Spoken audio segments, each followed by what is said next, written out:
Build, what is up, and welcome to Build, man. I'm your host, Matt Forte, and we are here live at the Build studio in New York City. Now, my next guest, ready for this, he's an entrepreneur, nightclub and bar owner, operator and consultant, television personality, founder and owner of his own media company, and best-selling author, and on the cover of Entrepreneur, his hugely popular series Bar Rescue is entering its 6th season on the Paramount Network. And his second book, Don't Bullshit Yourself, Crush the Excuses That Are Holding You Back, hits shelves next week. We've cleaned up the kitchen, threw out all our raw chicken in preparation for his visit. Ladies and gentlemen, put your hands together and make some noise, and hope to God he doesn't shut us down. The great Jon Taffer is here. Best introduction ever. Ever. Thank you. That means a lot coming from you, Jon. Welcome to the show. Welcome back to the show. It's been, what, 4 years? It's been a minute. It's been, it's been a little while. It's so nice I'm going to put this down for a second, if that's all right. I'm going to put that down right here. But it is so nice to have you back, and it's always a pleasure when you're here. I want to talk about all of the stuff, the book, the show, the whole nine, the cover. I want to get into everything, but very, very first thing I love to ask, I always love just take the temperature, see how you're doing. Jon, how are you? Busy, but I'm doing great. You know, we had about a 6-month break from Bar Rescue, which was great. But this month has been remarkable for me. I hit the cover of Entrepreneur magazine. Season 6 of Bar Rescue is hitting, and my new book comes out Tuesday. So I sort of, you know, between the three of them, it's been a great month, but a really busy one. Crazy ride, right? Crazy ride, but exciting. Yeah, for sure. Well, you know, in everything you've done, and I love asking this as well, has anything prepared you for this culmination, all of these projects coming together at once? You've done a ton of stuff over the years, spread out, some overlap, of course, but this is everything. It's all in one big moment. It is. You know, it's interesting. I was thinking about that just the other day, and you'll relate to this. I do one thing for a living. Yeah. I'm a communicator. And, you know, I came up in the business world, and as a manager, I had to communicate with people. I had to communicate standards and messages and visions, and I got good at that. And then when I became a public speaker about 35 years ago, I learned how to look in a room and speak to people. And if you crossed your arms like that, I knew I was on the wrong topic. But if you went like this, I knew I was on the right topic. So I started to learn how to, you know, choose my words more carefully. And, you know, I think through those basic communication skills, it's entitled me to, A, be on television because I can communicate things in succinct ways that people understand. And it translates to the book. It translates to everything else. I think that's the singular asset that works for me. And I'm guessing you too. Yeah, for sure. You definitely pick up on those signals. What I'm always fascinated by is your comfort with it, the level of expertise you've achieved with this skill set. Do you remember specific things coming up when you were learning all of these skills? Okay, when I used those words, but how did you recall that later after the fact? Were you recording yourself? How did you commit all this to memory, basically? I didn't. I'd love to tell you it was a master plan. I read 1,000 books to do it. None of that is true. Fact is, when I was young, I grew up in an environment, my family was successful. My mother, my father, my grandfather and stuff were successful. And I, in essence, at a young age, learned to mimic their success, I guess. You know, and learned to mimic their language. But I also saw the consequences of not communicating at a young age because my mother was very difficult. So if I didn't communicate effectively, there were repercussions for that. So, you know, I learned at a very young age, you know, you better say the right thing in the right way, and you better not say things that cause moods to go in the wrong direction. So I got very sensitive. And from that, I invented the whole concept years ago, which we've talked about before, reaction management. And I own the term reaction management. And the premise of reaction management is if you can manage the reactions of people around you, you can better manage your own future. And I learned that at a young age because if I didn't manage the reactions of my mother or other people around me, sometimes there were consequences. Well, let's talk. We're talking about all the things you've learned, the things you learned at a young age over your life.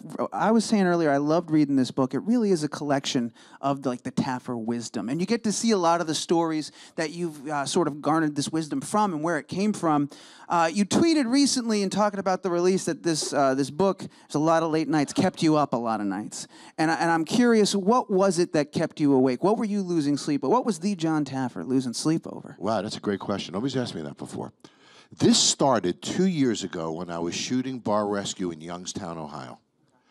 And with the mayor, I drove through downtown. Every store was empty. There were 21,000 empty residences in the community.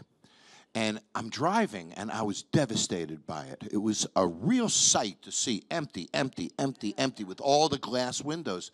And as I'm driving, I realized every one of those empty stores was a family dream.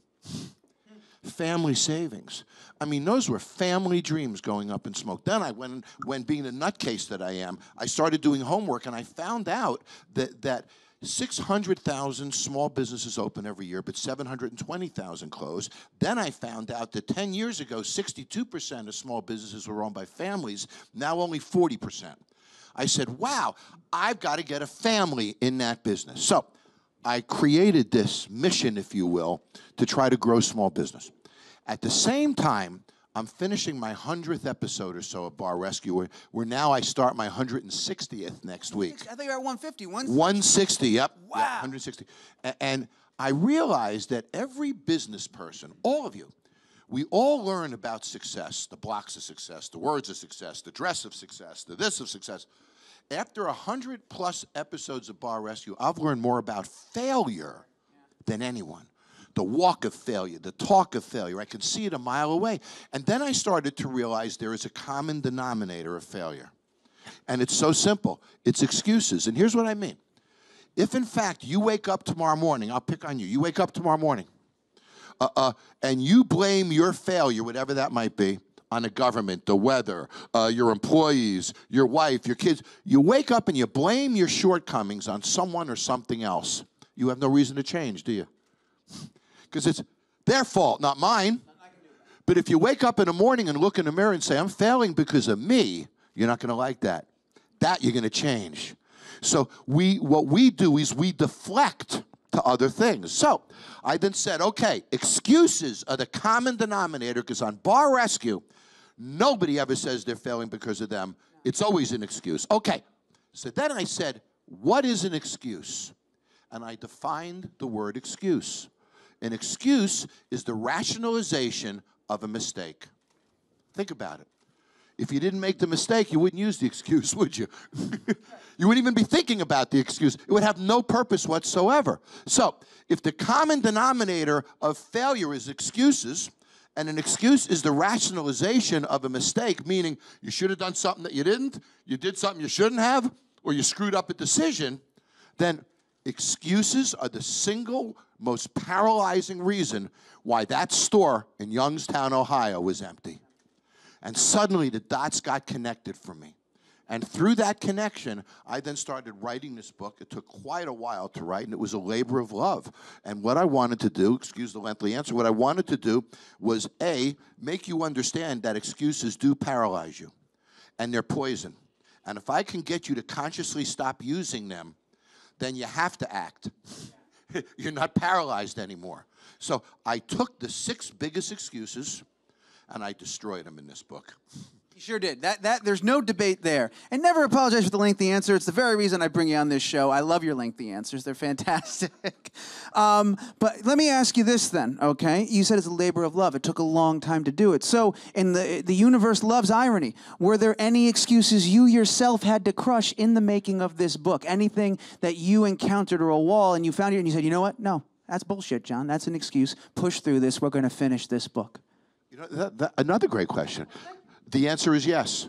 I had to. Because when you commit to something that's personally important to you, which this was, and you already have commitments to do responsible things, make my TV show, do my other, and I have another company that does B2B consulting. Right now, we're reinventing the customer experience in the world's largest hardware store chain with 2,000 units. We do food and beverage programs. We're developing a resort in Pigeon Forge, Tennessee. We're developing an entire mountain with attractions and such. So there's a whole other life. So I have responsibilities that I have to deal with every day, and then I have my passion that I want to deal with every day. And taking the day-to-day responsibilities, they become the greatest excuse of all. I don't have time for this. Right. I don't have time for this. I don't have time for this. I got to work on that. You know, that's my commitment. That has to come first. But no, I had to not allow the excuses, dare I say, of too much responsibility, if you will, take away my desire of passion. And we can't do that. Life has to have both, doesn't it? I think that's something that a lot of people do struggle with, is finding that work-life balance. It's something everybody talks about. Do you have a good work-life balance? With someone as unfathomably busy as yourself. How did you go about finding that time? Was it as simple as from 11 to 11:30, that's my time for my book? What was the key for you finding that moment to do this? Yeah, I don't have that luxury all the time where I can plan my life ahead of time. And I have an assistant who manages my schedule, and I'll tell you a secret. You're all going to laugh. I don't look at my schedule because if I do, it's incredibly depressing.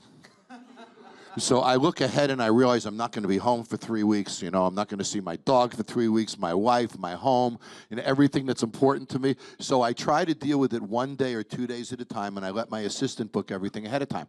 So I have to mix my passion into the other commitments. My B2B business puts me in a 9-to-5 situation. Bar Rescue tends to shoot from 3, 4 in the afternoon till 2 in the morning. So on very many days, I wake up, I'm on a phone at 7:30 in the morning, working on my regular company. I dropped out at 3 in the afternoon, go to set, shoot Bar Rescue till 2 in the morning. And then that night in my hotel room, because Bar Rescue is so emotional, I'm sort of on an emotional high when I get back to my hotel room, especially after throwing stuff. How could you right? not be? Recon night. Stress test can sort of take a little out of you, if you know what I mean. So when I get back to my hotel room, I'm pretty pumped. So that's a perfect time to just sort of work on the book, bring myself down, and then I'll go to sleep, unfortunately, about 3 in the morning, and then I'm back at it again at 7:30. That's wild. You said earlier at the very top of the interview you had I want to say it was a 6-month break from Bar Rescue and you're back. Is that traditional? You guys usually take that much time, or was that a necessity? No, that was, sort of a necessity. Honestly, when I started Bar Rescue, I thought I'd do a pilot and go home. I never expected this. So now, 160 episodes later, listen to how this went. The first season was 10 episodes. Second season was 10 episodes. Third season, 40 episodes.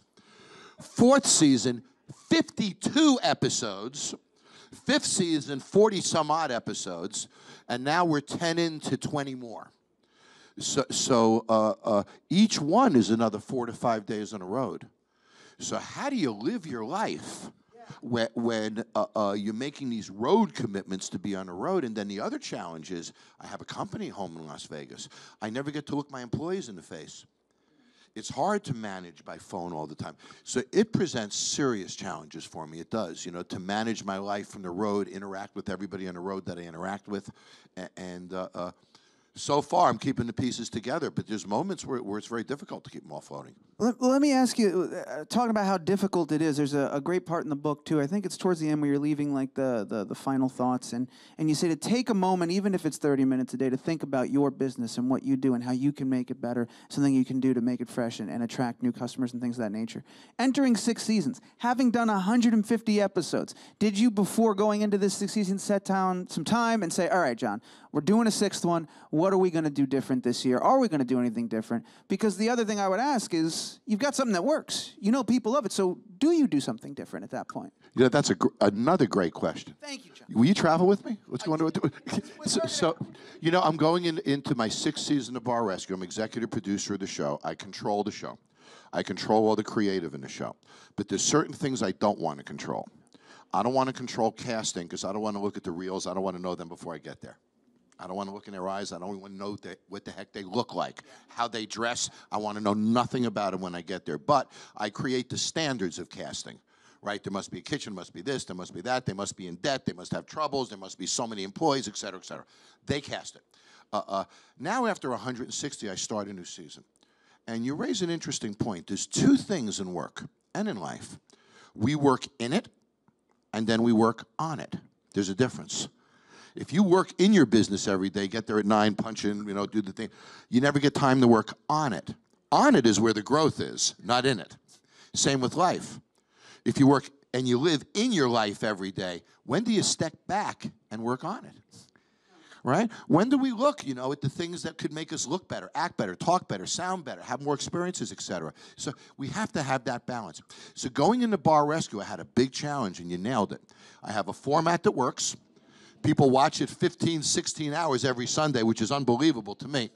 Yes. Yeah. And over 70 million people watch Season 5 of Bar Rescue. It's now in almost 4,000 television channels all over the world in 3 languages. So you say to yourself, I'm not sure you should mess with that. On the other hand, if I don't mess with that, I don't want to do it anymore. Because I don't want to just be in it. I want to be on it. Make sense? So this season, you're going to see we've thrown away format. We've thrown away format. You're going to see very different types of recons. You're going to see people sitting in the SUV next to me that are not food and beverage experts, people like Little John. Will be sitting next to me one episode. So you're going to see great changes in our desire to manipulate format and be far more story-centric. So, you know, if your story is about the fact that everything in your closet has polka dots, just for conversation's sake, and the man is in a polka dot crisis, then I'm going to adjust the entire format of the show. You are going to learn everything there is to know about polka dot crisis during this episode. On the other hand, if that's something completely different, we have to follow a different storyline. The other thing is Bar Rescue used to be much more about tension. Now it's much more about emotion. Every owner, every partner, family situations, partnership situations, stories that really matter and people I think you're really going to care about. So you're going to see a lot of shifts and changes, and I'm not going to tell you all what they are, but I'll tell you a lot of them are very scary to do. That's pretty exciting. I know you can't give away anything. You got to tease everything, but you just said something very interesting to me. You said a lot of them were very scary. All right? And I wanted to talk to you about how you manage and compartmentalize and deal with fear. Because as someone who's watched a lot of that episode and watched a lot of your work, you come off as unflappable. You walk in there, you know exactly what this room needs, you know what these people need, and you get crazy aggressive people in your face. You get deadlines seemingly nobody could meet, and you're unwavering. But you're human at the end of the day. So there's got to be something in there, and you've got to be doing something with it. And I'm curious, how does Jon Taffer handle that? How do you encounter fear? What do you do with fear? Well, fear was the #1 excuse in the book. And it's the biggest bullshit excuse of them all. All of us, when we are scared of something somebody else just did, somewhere. Right? If not thousands or millions of people have done in the past year. Fear is a personal thing, and it's the ultimate paralyzer. At a young age, I was scared at times at a young age because I came from a violent parent upbringing. And I'm not one who's Freudian at all. I'm not suggesting that. But, you know, you're formed before you're 10 years old in many cases. I learned how to live in fear at a very young age. But not only that, you know, I've learned what the obstacle of fear could be. You're going to watch one of the first episodes of Bar Rescue. It's all about a father fearing the future of his son so he contains him, and the son fearing the future of his father so he won't leave him. And the two of them, with this false sense of fear, have destroyed each other's lives. The father would like to be left alone from the son and have his son grow up and leave. and the son would really like to have a career and a life and a girlfriend and get the hell out of his father's house. But they embrace this BS fear because neither of them have the courage to go on. So fear is something that my friends all call me fearless. I am. You know, I'll walk in front of national TV and say things that nobody in this room would ever dare say. You know, I'll walk up to people and look them in the eyes and say things to you that nobody would ever dare say. And it's because I'm fearless that people don't belt me in the mouth because they assume there must be something behind him to have the confidence to look me in the face and say that to me. But the fact of the matter is, to me, fear is an asset. The more fearful I am, the more aggressive I become. The more fearful I am, the harder I run forward. If you don't run into fear, then you have to run from it. And you're done. That's the end. We're going to have to turn it over to the audience in a second. I did promise them an opportunity to ask questions, but I want to ask you one more before we do, because as we're going through all these things, we talk about fear's the #1 excuse. How did you, with years of seeing these 150, 160 under the belt, how did you get the list down to so, what was the original list? There had to be more, right? Excuses. I'm fascinated by the way you crystallized it into this one package. Well, you know, there were a few more, but we found that there's a great redundancy. You know, because fear says, well, you know, I'm fearful because of my son. Okay, well, hold on. Fear is one excuse. Family is another. But, you know, I'm fearful because my son won't have the time. Okay, hold on. Fear is one. Family is another. Time is another. And so you start to realize to go through it. And when you look, you know, family's in a great excuse. You know, I got to go spend time with the family. You know, I've done my career. I'm incredibly close to my daughter who's 30 years old. So that's just not a valid excuse. We all know people have great careers and great families. And then time. Oh, I don't have the time. I don't have the time. But you sat on social media for 2 hours this morning. So, you know, we choose what we do with our time. So sometimes they interlap. But these are really the core 6 that branch into about 40 more. No way. Well, it's a fantastic book. I wrote down, I want to make sure I nail all these things for you here. The book itself is the 13th it's officially out, right? So 13th it's coming. That's very exciting. Is there an audiobook as well? There's an audiobook coming as well. Did you read it? I read the beginning of it, the okay, introduction. Fantastic. All right, as long as there's a little bit of I challenged you.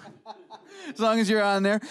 Season 6 premiering this Sunday, the 11th. That's happening on the Paramount Network. 10 o'clock on Paramount. Fantastic. And guys, on the cover right now, Entrepreneur. Where's the camera for me? I'll hold that up for you right there.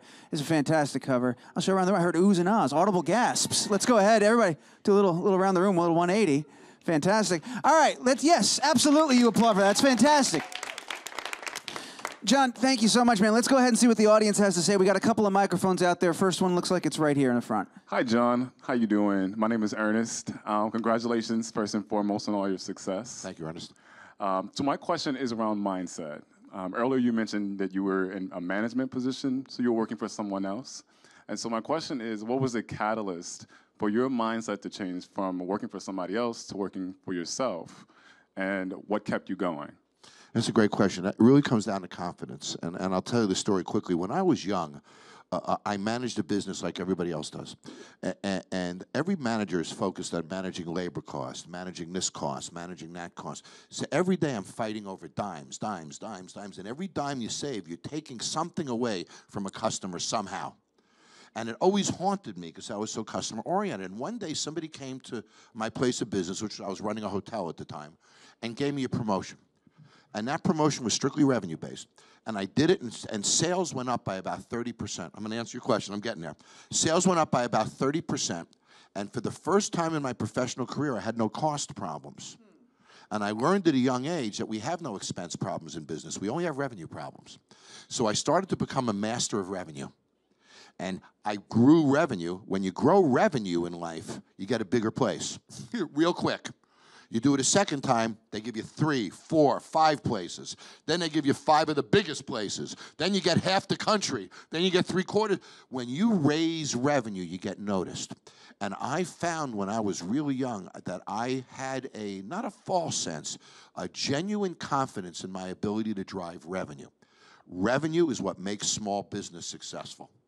If you all learn how to drive revenue, you'll figure the rest out. So if you have the confidence in your revenue-making ability, you have the confidence to go start a business. Make sense?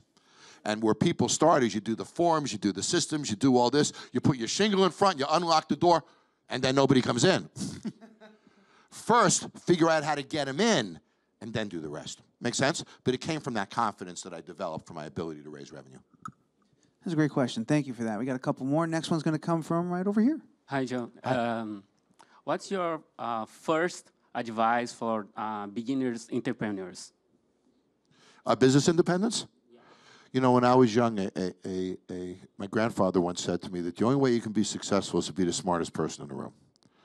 Now, there's another side to that you want people who are smarter around you too, but when it comes to making your own decisions, you want to be the smartest guy in the room. Lawyers don't manage me, I manage them. Accountants don't manage us, we have to manage them. So knowledge is the greatest thing for you to occur. So find what industry you want to go into and take an entry-level job. Work for somebody for a year or two. Think of that as your college education. A degree takes you 3, 4 years in college. You can go to work for somebody and get that same education in a year. That's what I did. And learn. Take every responsibility they give you because you learn more. Take every project out there because you'll learn more. Work with every person you can because you'll learn more. If you do that, you'll know more in a year than any college graduate will in 4. Thank you for that question. We've got one more. We're going to get to it in just a second, but I want to ask a quick follow-up to that end. Take every opportunity, and you talk about this early on in the book as well, as being confident in your ability to figure it out as you go and learn as you go. And I think that's something you only know that you yourself are capable of once you've done it. Have you ever put yourself in that situation to figure it out as you go, learn as you go, and realize, oh, I'm in over my head? Oh, yeah, completely. When I took a job, when I was in my young 20s, I took a job as food and beverage director at the largest resort in North America in the Catskill Mountains, not too far from here, up in Liberty, New York, a place called Grossinger's. Guys, I had been a restaurant manager before that. I didn't know how to do $1 million a month in convention business. I didn't even know how to set up a portable bar, for Christ's sakes. So you know, huge events and conference centers and golf courses. And I BS'd my way into this job. There is no question about it. But when you have this ability that you know you have to drive revenue and satisfy people, you have to hold on to your greatest attribute. And you have to believe in yourself to grow in the other ways. And here's what I learned at a young age. and excuse the lengthy answer again. You show me somebody like Ernest who has the greatest personality for a certain job and no experience, and a couple weeks, I'll make you the best, man. You show me somebody who has the wrong personality and the best resume, and 3 weeks from now, they'll be mediocre at best. It comes down to personality and confidence. You got the name, Ernest. But you see my point. With the right attitude, I'll invest time in you. I'll invest time in training you. You know, we were talking the other day about a job interview. One candidate comes in and says, listen, after your interview, do I get keys to the office? Because I like to work at night. I like to come in early. You know, I like to get a head start on my day, you know, before the phones start ringing. Oh, okay, yeah, we do. Next employee comes in and asks, how many personal days do we get a year? You learn exactly where their head is at, don't you? Which of the two you're going to hire? So remember, how we portray ourselves is very, very important. And the more confidence we exude, the more opportunity we get. Thank you for that. Even if it's false. We've got time. We've got time for one more question. It's going to come right here from our green couch. Hi, Jon. So I think it's really obvious that you love what you do, and I'm wondering, do you think that that's a result of having achieved success, or do you think that that's an important ingredient in trying to achieve success? Another great question. The feeling came and created the success, not the other way around. Let me share what I mean. And I'll give it to you in a simplistic sense. At the end of every bar rescue episode, 2 things happens for me that are meaningful. I get a check, and I get a hug. And that hug means far more than any check. And what you don't know is when I'm getting that hug, our microphones are taped under our shirts and our chests. So when we push up against each other, you can't hear what we're saying to each other. And the things that are said into my ear at that moment are my greatest inspiration to beat the hell out of the next guy even harder, because that hug is going to be tighter. Many years ago, when I became a public speaker and I went into the hospitality business, I realized I make people smile for a living. I learned that at a young age. When I make my employees smile, we win. When I make my guests smile, we win. When we make our customers smile, we win. So that smile has always been my motivation, candidly. So the smile and fighting for the smile came before the dollars. Guys, those were fantastic questions. Thank you so much for that. We're out of time. I got to let you go, but before we do, wouldn't be doing my job if I didn't remind everybody one last time. This Sunday on Paramount Network, all right? It's back, baby. Season 6. It's finally back. Bar Rescue is here. The 13th, catch the book. Don't bullshit yourself. And check out Jon on the cover, Entrepreneur, right now. One more time, everybody. Jon Taffer, the great Jon Taffer. Thank you, everybody. Thank you.